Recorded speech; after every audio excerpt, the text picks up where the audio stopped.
Hello everyone, welcome to our YouTube channel. तो इस video के अंदर हम डिस्कस करेंगे थॉर्नडाइक की ट्रायल एंड एरर थ्योरी। अब ट्राई और एरर का मतलब क्या है? ये जो भी हम थ्योरीज पढ़ते हैं ना, ये सारी किस पे बेस्ड है? हमारी लर्निंग पर बेस्ड है। लर्निंग की थ्योरीज को हम यहाँ पर डिस्कस कर रहे हैं। लर्निंग मतलब क्या है? कुछ सीखना। और जब हम कुछ सीखते हैं तो कुछ लिमिटेशंस होती हैं, कुछ फैक्टर्स होते हैं जो हमें इन्फ्लुएंस करते हैं, और हमारी डेवलपमेंट भी हमारी लर्निंग पर डिपेंड होती है। अब क्या जो एक लर्न्ड एक्टिविटी है वो किसी और दूसरी चीज को सीखने में हमारी मदद कर सकती है? क्या जो हम याद रखते हैं या हम भूल जाते हैं, इनमें क्या कनेक्शन होता है? और पनिशमेंट देना, रिवॉर्ड देना या इंसेंटिव्स देना, क्या ये हमारे लर्निंग को इफेक्ट करते हैं? ये सभी क्वेश्चंस के जो आंसर्स हैं इन हमारी लर्निंग थ्योरीज पर बेस्ड है। लर्निंग थ्योरी बेसिकली हमारी है क्या? ये हमारी एक एक्सपेरिमेंट कर कर बनाई गई थ्योरी है, जिसको हम बच्चों को सिखाने के लिए इम्प्लीमेंट कर सकते हैं। तो सबसे पहली जो आज हम थ्योरी डिस्कस करेंगे वो है हमारी थॉर्नडाइक की ट्राई एंड एरर थ्योरी। आपको नाम से ही पता चल रहा होगा, ट्राई एंड एरर। सीख, पहले कोशिश करना, गलतियां निकलेंगी और फिर उससे सीखना, है ना। पहले तो थ्योरी होता क्या है? थ्योरी एक कोई भी मतलब एक ऐसे समझ लो कि दिमाग में हमने कुछ बैठा लिया। कभी भी हम किसी को पढ़ाने जाते हैं, हम कुछ सीखते हैं, तो हम ना अपनी एक थ्योरी अपने दिमाग में बिठा के चलते हैं, उस सब्जेक्ट से रिलेटेड, उस टॉपिक से रिलेटेड, उस टीचर से रिलेटेड। वो थ्योरी क्या प्रेजेंट करती है? हमारे पूरे नॉलेज का स्टोर रिप्रेजेंट करती है एक समरी की फॉर्म में। तो देखते हैं थॉर्नडाइक ने अपनी इस थ्योरी को कब propound किया, वो कौन थे? 1949 में। मैं आपको बताती हूँ, थॉर्नडाइक जो है 1949 में, 1874 से लेकर 1949 तक का इनका टाइम पीरियड था। ये एक अमेरिकन साइकोलॉजिस्ट थे और इन्होंने अपनी थ्योरी 1898 के अंदर दी थी। कौन से ईयर में इन्होंने अपनी थ्योरी दी? 1898 के अंदर। जो कि पब्लिश कब हुई थी? दी उन्होंने कब थी अपनी थ्योरी? 1898 में। बट वही थ्योरी पब्लिश कब हुई थी? 1913 में पब्लिश हुई थी, और बहुत से नामों से जानी जाती है। तो वो नाम क्या क्या है जिस नाम से थॉर्नडाइक की थ्योरी जानी जाती है? थॉर्नडाइक के नाम से तो जानी ही जाती है, साथ ही साथ SR थ्योरी के नाम से जानी जाती है। पेपर में ये क्वेश्चन आता है कि भाई SR थ्योरी, इनमें से 4 ऑप्शन है, बताओ किसको कहा जाता है? SR का मतलब क्या है? Stimulus response theory. इसको मैं आपको बताऊंगी कि क्या होता है हमारा स्टिमुलस, क्या रिस्पॉन्स होता है। बट स्टिमुलस रिस्पॉन्स थ्योरी के नाम से हम किस थ्योरी को जानते हैं? थॉर्नडाइक की थ्योरी को जानते हैं। थॉर्नडाइक बॉन्ड थ्योरी के नाम से भी जानते हैं। And learning by selection of successful variants, मतलब बहुत सारे वेरिएंट्स में से सेलेक्ट करके सीखना। Learning by selection of successful variants. ठीक है। तो ये थे हमारे कि थॉर्नडाइक ने कौन से ईयर में दी, कौन से ईयर में पब्लिश हुई, किस नाम से जानी जाती है। लेकिन अब ये है क्या? According to try and error theory, अगर एक ऑर्गेनिज्म एक न्यू सिचुएशन के अंदर जाता है, कोई भी न्यू सिचुएशन के अंदर किसी भी ऑर्गेनिज्म को भेजूं, आपको भेजूं, मुझे भेजूं, तो होगा क्या? हमारे अलग अलग तरह के रिस्पॉन्स होंगे। मैं उस नई सिचुएशन में अलग तरह से रिएक्ट करूंगी, आप कुछ अलग तरीके से रिएक्ट करेंगे। और ये हम बदल नहीं सकते, हम किसी के रिस्पॉन्स को बदल नहीं सकते। when that is repeatedly kept in the situation, अगर मैं बार बार आपको उसी सिचुएशन के अंदर भेजूं तो क्या होगा?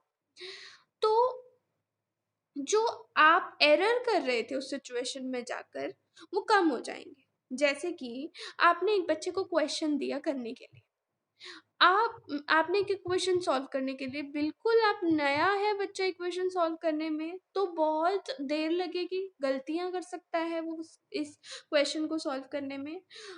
लेकिन अगर मैं बार बार उसी को इसी सिचुएशन के अंदर डालती रहूं, ऐसे ही टाइप के क्वेश्चन देती रहूं, यानी after putting that person through a number of trials repeatedly, बार बार उसको दे रही हूँ, तो क्या होगा? एरर के जो चांसेस हैं वो रिड्यूस हो जाएंगे।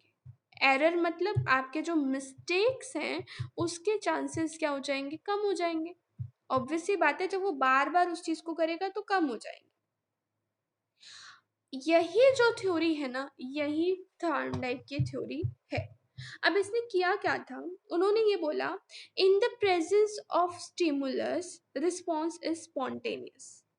अब आपने ये दो वर्ड सुने, स्टिमुलस सुना और रिस्पॉन्स सुना, इन दोनों वर्ड का मतलब क्या है? थॉर्नडाइक कहते हैं स्टिमुलस की प्रेजेंस में जो रिस्पॉन्स आता है ना, वो स्पॉन्टेनियस होता है, मतलब अचानक से ही आता है।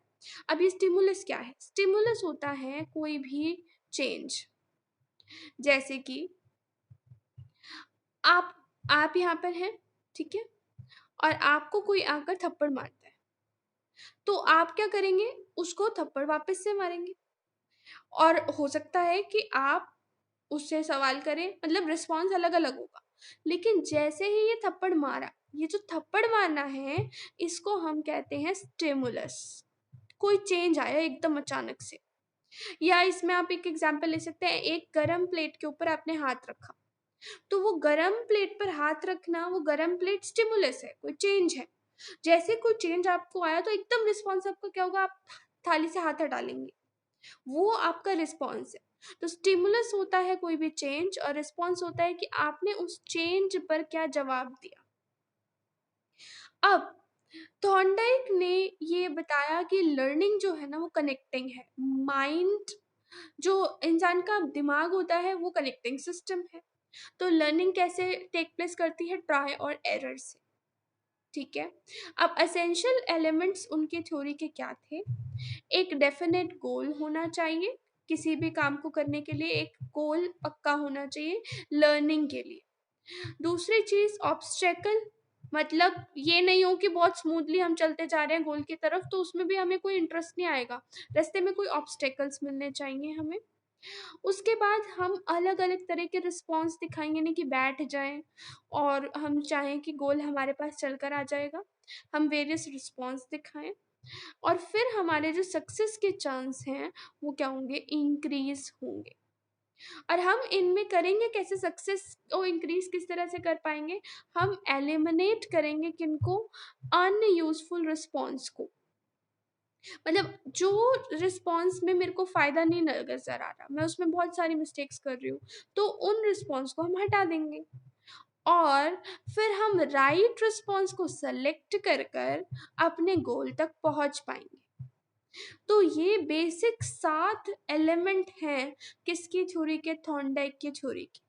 उन्होंने एक्सपेरिमेंट क्या किया? उन्होंने इस ट्रायल और एरर की थ्योरी को दिया किस बेसिस पे?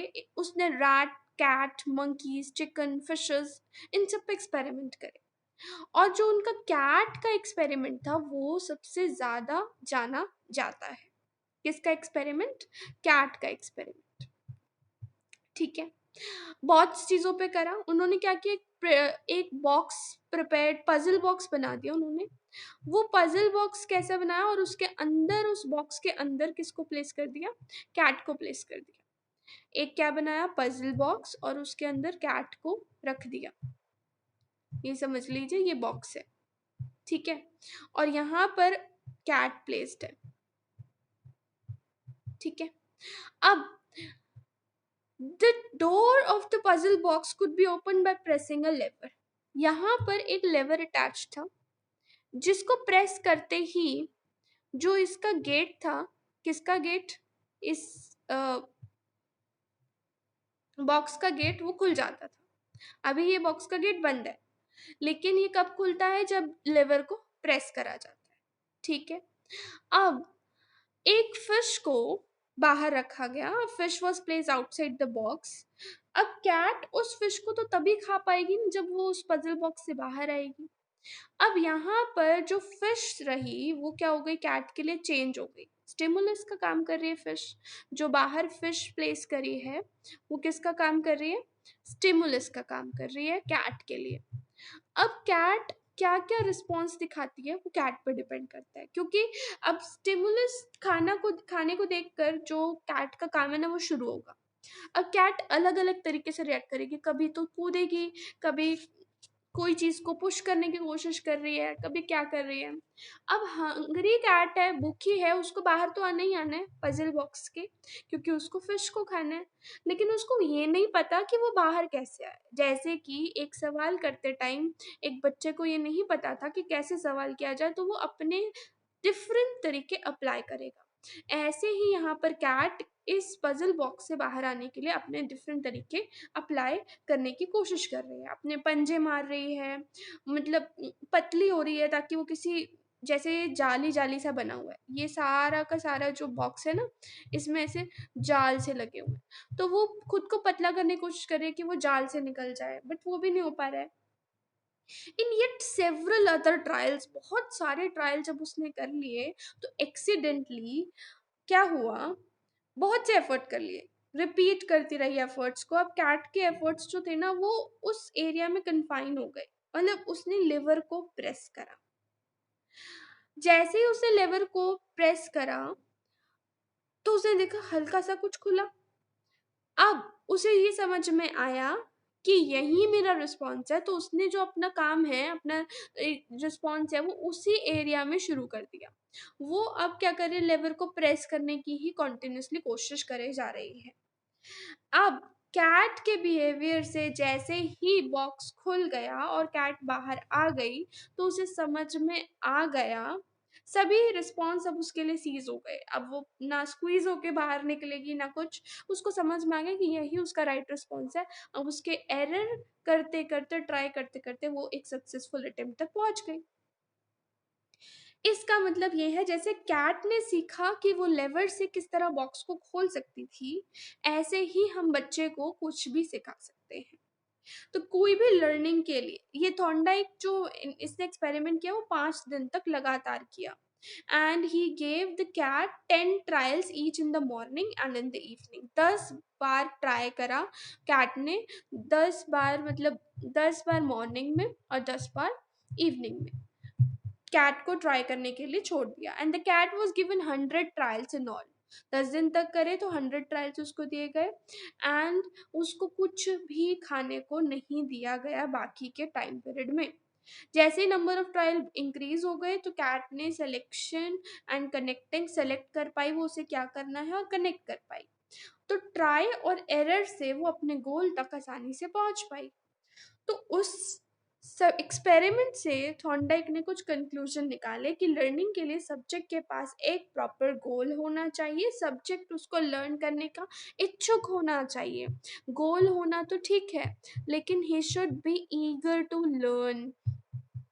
अब जो कैट थी ना, वो भूखी थी, तभी वो कोशिश कर रही थी। अगर उसको भूख ना होती तो वो कोशिश भी ना करती फिश तक पहुंचने के लिए, क्योंकि अब सिचुएशन जो है ना, वो कैट गोल को प्रोवोक कर रही है, कैट को प्रोवोक कर रही है कि मेरे पास आ, क्योंकि उसको भूख लग रही है।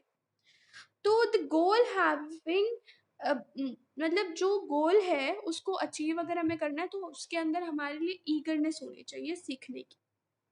तो एजुकेशन में हम इसको बहुत ही अच्छे से इम्प्लीमेंट कर सकते हैं। हम बच्चों का गोल सेट करवाएं, उनको मोटिवेट करें, और हम जानें कि लर्निंग एक ग्रेजुअल प्रोसेस है। ये नहीं कि आज आपने सीखना शुरू करा, आज ही आप सीख जाएंगे। It is a gradual process, slow process है, मतलब कॉन्टिन्यूस इसमें आपका इन्वॉल्वमेंट चाहिए। Emphasis on exercise and easy to difficult, आपको कैसे लेकर जाना है बच्चे को, इजी से डिफिकल्ट पर लेके जाना है according to this Thorndike theory. पहले उनको इजी क्वेश्चन समझाने, फिर डिफिकल्ट डिफिकल्ट पे लेके जाना है। लेकिन उनको क्या होगा, उनको समझ में आ जाएगा उनको किस एरिया में ज़्यादा स्ट्रगल करना है। तो मेंटली रिटार्डेड सोल्यूशन के लिए ये बहुत ही अच्छी एक्टिविटी है जो हम इम्प्लीमेंट कर सकते हैं, और इसमें स्किल्स डेवलप होते हैं, सेल्फ लर्निंग डेवलप होती है, क्योंकि बच्चा खुद कर करके सीख रहा होता है। हालांकि इसके बहुत क्रिटिसिज्म भी निकले, क्या, जैसे कि इसमें यूजलेस एफर्ट्स होते हैं, टाइम का वेस्ट होता है, और रोड, मतलब इसके अंदर कोहले क्रिटिसाइज करते हैं इस थ्योरी को और कहते हैं कि इस थ्योरी में कोई इम्पोर्टेंस नहीं है। वो मतलब, क्योंकि जब हमारे पास कोई इंसाइट नहीं है, हमारे अंदर से कोई आवाज़ नहीं आ रही, तो हम क्या सीख पाएंगे। वो ऐसा कहते हैं कॉलर्स। तो सबने अपने अपने मतलब सुझाव दिए इसको लेकर, और थॉर्नडाइक ने इस पूरी थ्योरी पर बेसिकली दो लॉज दिए। ये बहुत इंपॉर्टेंट लॉज हैं। वो दो लॉज क्या हैं? The primary laws of learning and the secondary laws of learning. क्या क्या लॉ दिए उन्होंने? Primary law and secondary law, सीखने के सिद्धांत इनको हम बोल सकते हैं। तो उन्होंने दो लॉज दिए, primary laws of learning and secondary laws of learning. Primary law of learning का मतलब क्या है? सबसे पहला सिद्धांत सीखने का क्या है? प्राइमरी लॉ के अंदर आपके जो हैं वो तीन लॉ आते हैं। वो तीन लॉ क्या क्या आते हैं? सबसे पहले रेडीनेस, मतलब तैयार होना चाहिए इंसान सीखने के लिए। रेडीनेस मतलब फिजिकली और मेंटली प्रिपेयर्ड होना चाहिए बच्चा सीखने के लिए, और जो पर्सन सीखना चाह रहा है उसकी बात कर रहे हैं यहाँ पे। क्योंकि जो सीखने चाहने के लिए रेडी ही नहीं है, उसको आप उतना एफिशिएंटली तैयार नहीं कर पा पाएंगे। आपने पढ़ाते टाइम या पढ़ते टाइम भी देखा होगा, जो बच्चा खुद ही सीखने को तैयार नहीं है, उसके साथ हम जितनी ही मेहनत कर लें, हम उसके साथ अपना 100 कभी भी नहीं दे पाएंगे।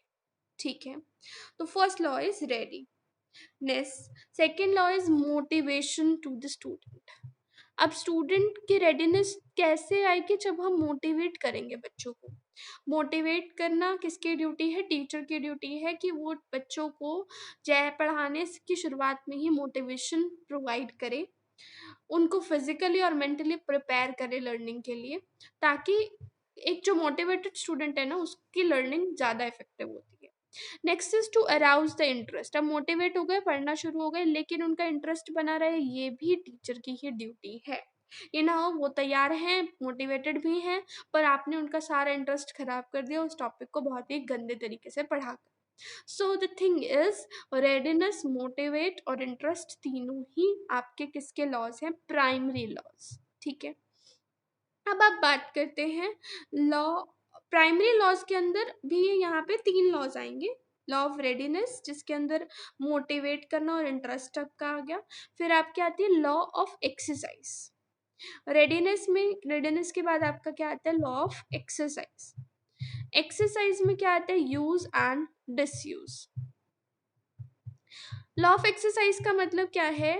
It is the foremost in the process of learning. अगर एक रिस्पॉन्स जो है वो बार बार रिपीट हो रहा है, तो एक कनेक्शन बिठाना पड़ेगा, और प्रैक्टिस से हमें पता चलेगा। परफेक्ट होते हैं ना हम प्रैक्टिस में, 60% परफेक्ट। तो लॉ ऑफ यूज और लॉ ऑफ डिसयूज क्या है यहाँ पे? जब हम एक कनेक्शन देखें, वो कनेक्शन मॉडिफिएबल है, तो उसमें मॉडिफिकेशन लेकर आए, और जो हमारे काम का नहीं है उसको हम हटाएं। ये हमारा law of use and disuse कहता है। ये तब हमें पता चलता है जब हम एक्सरसाइज करना स्टार्ट करते हैं, यानी हम काम करना स्टार्ट करते हैं। तो पहली चीज थी law of readiness, then law of exercise, and then comes the law of effect. तैयार हुए, फिर हमने काम शुरू किया, अब इसका इफेक्ट क्या निकला?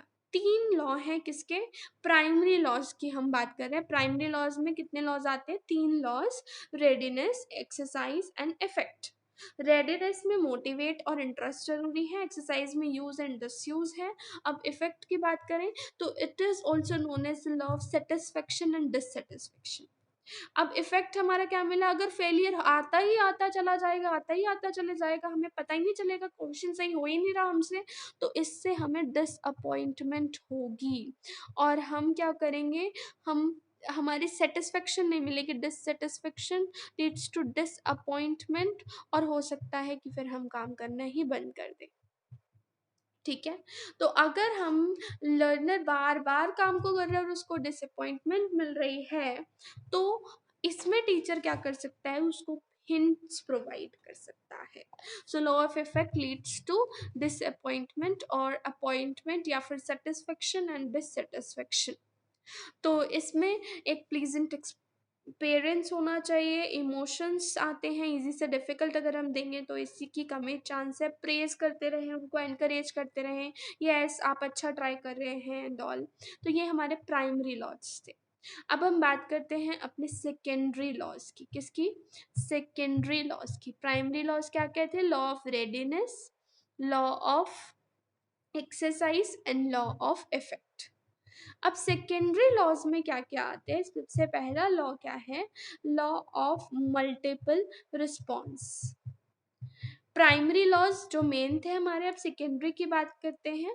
वो क्या दिए? लॉ ऑफ मल्टीपल रिस्पॉन्स में अगर एक न्यू प्रॉब्लमैटिक सिचुएशन आती है इंडिविजुअल के सामने, तो वो वैरायटी ऑफ तरीकों से उसे करेगा, मल्टीपल रिस्पॉन्सेज होंगे उसके, और ये डाइवर्स रिस्पॉन्स ही उसको उसके असली रिस्पॉन्स तक लेकर जाएंगे। उसके बाद लॉ ऑफ मेंटल सेट और लॉ ऑफ एटीट्यूड, मतलब मेंटली वो कितना प्रिपेयर्ड है, how an organism is responding to the stimulus. अब यही स्टिमुलस के लिए, मतलब एक ही क्वेश्चन पे एक बच्चा किसी और तरीके से रिस्पॉन्ड करता है, दूसरा किसी और तरीके से, वो डिपेंड करता है उसके एटीट्यूड पे, जो काम तब करना शुरू करता है वो, मतलब एक तरह से उसकी कीननेस हो गई, कितना काम करने का इच्छुक है, कितना सीखने का इच्छुक है। ठीक है। फिर आपका थर्ड लॉ आता है लॉ ऑफ पार्शियल एक्टिविटी। अब जब वो तरह तरीके की चीज़ों से रिस्पॉन्ड करेगा, तो उसकी जो थ्योरी है वो ट्रायल और एरर पे डिपेंड करती है। इसमें वो सेलेक्ट करेगा अपने कुछ रिस्पॉन्सेस को और अननेसेसरी रिस्पॉन्सेस को छोड़ देगा। तो यहाँ पे पार्शियल एक्टिविटी कहते हैं, जहाँ पर कई बार आधे में ही समझ आ जाए ये गलत है, इससे नहीं हो रहा, तो मैं अब आगे बढ़ता हूँ। तो पार्शियल में ही अगर वो छोड़ता है तो इससे क्या होता है, वो अपना टाइम सेव कर रहा है, क्योंकि आधे में ही उसको समझ में आ गया कि ये गलत है। then the person is saving time and the labor, वो अपना एफर्ट सेव कर रहा है, अपना टाइम सेव कर रहा है। ठीक है। उसके बाद आता है हमारा law of assimilation. Law of assimilation का मतलब होता है कि इसको हम लॉ ऑफ एनालॉगी भी कहते हैं। जब एक न्यू सिचुएशन प्रोवोक करती है बार बार उस एक जैसे रिस्पॉन्स में, तो मतलब कहीं एक और सिचुएशन में जाता है, तो वो अपने पिछले रिस्पॉन्सेस को क्या करता है, कैरी करता है, कैरी फॉरवर्ड करता है, जिसको हम एसिमुलेशन कहते हैं। तो इसका मतलब ये है कि हम जब नए काम को कर रहे हैं, तो हम अपनी पुरानी नॉलेज का भी यूज़ करें, जो हमने अपने प्रीवियस एक्सपीरियंस से गेन करी है। अगर मैं उसी कैट को दोबारा से उस बक्से में छोड़ देती, तो क्या वो अब फालतू के रिस्पॉन्स दिखाती? वो सीधा लेवर प्रेस करती ना, मतलब उसने अपने पुराने नॉलेज का यूज़ किया। वही यहाँ पर है लॉ ऑफ एसिमुलेशन, मतलब हमने जो नॉलेज ग्रास्प करी उसको हम आगे फर्दर यूज़ भी करें। ये नहीं कि वो बस हमने ले ली और अब वो किसी काम की नहीं है।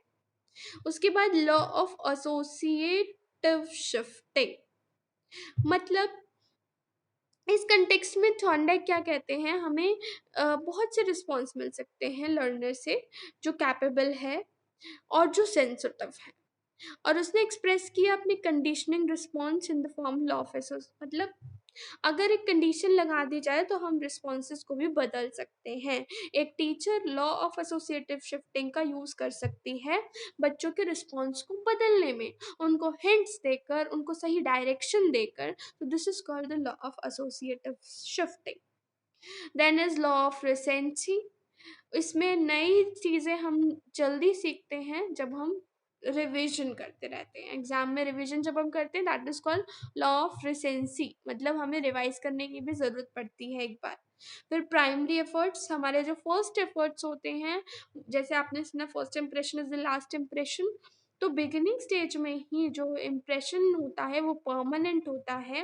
तो टीचर और चिल्ड्रन के बीच में जो प्राइमरी एफर्ट्स है, शुरुआती एफर्ट्स है, वो बहुत अच्छे होने चाहिए। बिलोंगिंगनेस होनी चाहिए, हम सिचुएशन में खुद को बिलोंग कर पाए, मतलब रख पाए, और फिर हम उसमें एक्ट करें।